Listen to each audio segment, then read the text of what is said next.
Hello, my dear friends. Welcome you all to another video of our project management lecture series. As usual, this video even links with the previous videos which were done by me, and therefore, please go through those videos and watch them and come back to this video in order to understand this video as well as the upcoming videos well. And if you haven't still subscribed our channel, please do subscribe and click the bell button as well. And if you like this video, please do subscribe. I mean, thumbs up as well as comment and share with your friends as well. So without any delay, let's move to our video. In this video, we will be discussing about the resources used for projects. I believe now you guys know what is meant by a project, the definition of a project, and project management triple constraint. How do they evolve with the project definition, and so on. We have discussed lots of things in previous videos. Please go through them. So here we are going to discuss about the resources used for projects. Basically, these resources can be identified in three manner, right? Those three types are financial resources, organizational resources, and time. I will explain all three in detailed manner. Let's go through them one by one. If we start from the first one, financial resources, I I think that it is not necessary to explain this further. Just after going through the word, you guys understand that this is all about money, right? So in order to launch a project, in order to start a project, a company should have to have financial resources, enough money on their hand, on their bank, in order to start as well as to continue it, right? So, as usual, this common sense that money, financial capacity should be in order to uh, reach the goals of the project, right? I believe it's clear for you guys. Then let's move to the second point. It is organizational resources. Hmm, I will explain it with the use of an example.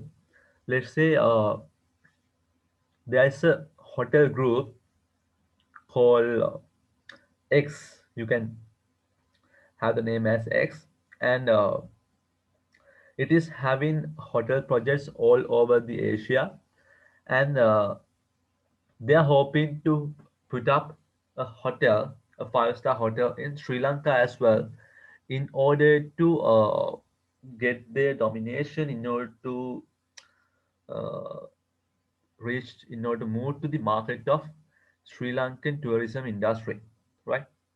So they are hoping to have a hotel, put up a five-star hotel in southern part of Sri Lanka, but their competitors to the to X company, they are having some competitors, let's say Y, Z, and so on. But they are having uh, hotels in Sri Lanka. So in order to face their challenge, in order to compete with them, this company even wants to have a hotel and enter to the market by putting up a five-star hotel in Sri Lanka. So for that, they need to use their financial resources. Yes, that's right. And as well as their organizational resources as well. Then the question is, what does it mean by organizational resources? Organizational resources in the sense, let's say for this company, there might be a kind of an engineering team, civil engineers, quantity surveyors, architects would be with them. So they should have to use that expertise knowledge of those people in order to have a very aesthetic as well as a very beautiful hotel in southern part of Sri Lanka. As well as they might have accountants, some other experts, and they can use their knowledge as well in order to put up this hotel as they wish, right?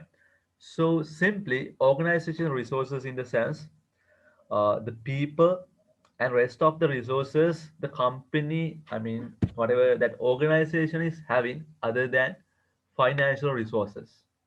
I believe you guys got it. Then here we move to the third and final type of the resource. It is none other than time. At the first glance, you might feel, does this resource? You might have a question. Yes, the answer is yes. Time is also a very valuable resource to any company, right? Let's say for this, if I consider the same example, that hotel project, they could, I mean, this company, that's the company X could invest this time. Let's say for this hotel, it will take around 2 years time to construct and so on, right? So the hotel X, the hotel group X, should have to allocate their time of around 2 years, their express time and so on, for this project. But they could invest the same time, allocate the same time for another project as well. So let's say if this project, I mean this hotel project fails, then it is a cost for the company since they had allocated one of their massive resources, I mean time, to a project which is not successful. So after identifying these three resources, I just want to highlight one thing.